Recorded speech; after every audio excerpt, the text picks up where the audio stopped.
Good evening viewers. मैं आपका मेज़बान दीप सिंह, फाउंडर मेंबर और नेशनल काउंसिल मेंबर आम आदमी पार्टी जम्मू से। प्रोग्राम आज की बात में आज भी दो खबरों पर बात होगी। तो पहली खबर है आज के अखबार में कि एक आर्मी के हैं हमारे जीओसी, तो उनके रेफरेंस में है agenda is to bring volunteers into mainstream, joint approach needed to save youth from radicalisation. GOC साहब का स्टेटमेंट है। दूसरी है Pakistan loots Muzaffarabad minerals, Kashmiris protest. तो ये आज की दो खबरें हैं।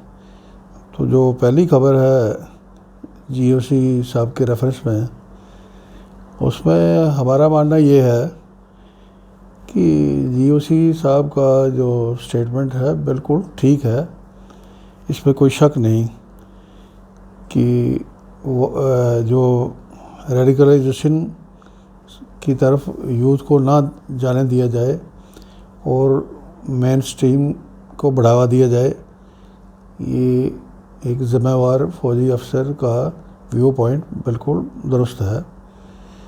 लेकिन इसमें हमारा ये मानना है कि हमारी फ़ौज तो जो करना है कर रही है, सिक्योरिटी फोर्सेस जो कर रही हैं वो अपनी जगह कर रही हैं। तो जो बीजेपी के रूलर्स के स्पॉन्सर्ड जो रेडिकलाइजेशन चल रही है भारत में, इसको कौन कंट्रोल करेगा? ये आज की डेट में एक सवाल है। जो आज की जो रोलिंग भाजपा की सरकार है, इससे सवाल करने वाले को देशद्रोही का नाम दिया जाता है। तो ये सवाल तो बनता है कि इनका रेडिकलाइजेशन कौन कंट्रोल करेगा? हमारा सवाल है ये। मेरे ख्याल में सबका सवाल होना चाहिए। तो अगर हम पास्ट की हिस्ट्री देखें कि इसी तरह की एक रेडिकलाइज माइंडसेट ने 47 में जो डिवीज़न करवाई कंट्री की, जिसमें ब्लड शेड हुआ, जिसमें लाखों मासूम लोग मारे गए, जिनके निशान आज तक हमारे बड़े थे जो गुज़र गए, वो मरते दम तक सिसकियाँ लेते लेते उन्होंने जान दी। उन पुराने दुखों को वो भुला नहीं सके। 47 वाले जो ब्लड शेड में जो कत्लो गारत हुई। तो आज बदकिस्मती से देखा जाए, फिर वही माइंडसेट जो है वो भारत में रूल कर रहा है। हमारे जम्मू कश्मीर में भी उसका साया बराबर बना हुआ है। तो इसका फ्यूल क्या है, इसका ईंधन क्या है? रेडिकलाइजेशन और पोलराइजेशन। ये दोनों चीज़ें डेमोक्रेसी के लिए कितनी ख़तरनाक हैं, और भारत जैसे देश के लिए तो नहायत ख़तरनाक हैं। जहाँ इतनी बड़ी आबादी है तो उसका गुजारा करना है, रिसोर्सेज तो हैं, लेकिन ये बदअमनी की वजह से सब चीज़ें धर्म भरम होकर रह गई हैं। तो ऐसी हालत में हमारा मानना ये है कि आर्मी के लिए और सिक्योरिटी फोर्सेस के लिए ये जो जानबूझ के सिस्टम को डिरेल किया गया है, इसकी दुरुस्ती कम से कम जो फेक नेशनलिस्ट पार्टी जो आज रूल कर रही है भारत में, इससे तो कोई उम्मीद नहीं की जा सकती। तो फिर ये सिस्टम को पटड़ी पे लाने का काम कौन करेगा? ये बड़ा एक कठिन सवाल है, तो जिसका जवाब सबको ढूंढना चाहिए।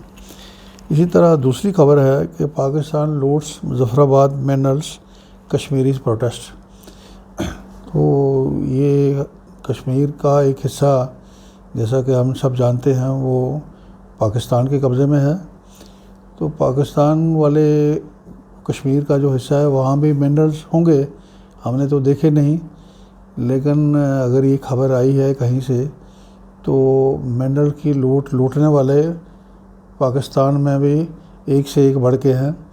वो क्या क्या लूट करी है उन्होंने। मिनरल की खबर तो हमने पढ़ ली, बाकी चीज़ों की हमें जानकारी नहीं है, वो लेनी पड़ेगी। तो अगर मिलती है हम बताएंगे आपको। अब हम अपने कश्मीर की बात करें, हमारा जम्मू कश्मीर वाला जो हिस्सा है इसमें भी कुदरत की बेशुमार दौलत है। फॉरेस्ट थे, इतने घने फॉरेस्ट थे, वो हमारी नेशनल कॉन्फ्रेंस की सरकारों ने वो जंगल कटवा के सारे बुरी तरह से पहाड़ नंगे कर दिए, सारी तबाही करवा दी। और जो फॉरेस्ट के ठेकेदारों ने एक दरख्त के पैसे दे के 10-10 दरख्त काटे, और उसकी जो तबाही हुई है उसकी भरपाई अगले 500 साल तक नहीं हो सकती, इतना नुकसान उन्होंने किया है। उस लूट की कोई बात कोई नहीं करता, ना हमारे लोग सिविल सोसाइटी कर रही है, ना भारत में कोई कर रहा है, ना जम्मू कश्मीर में कोई कर रहा है।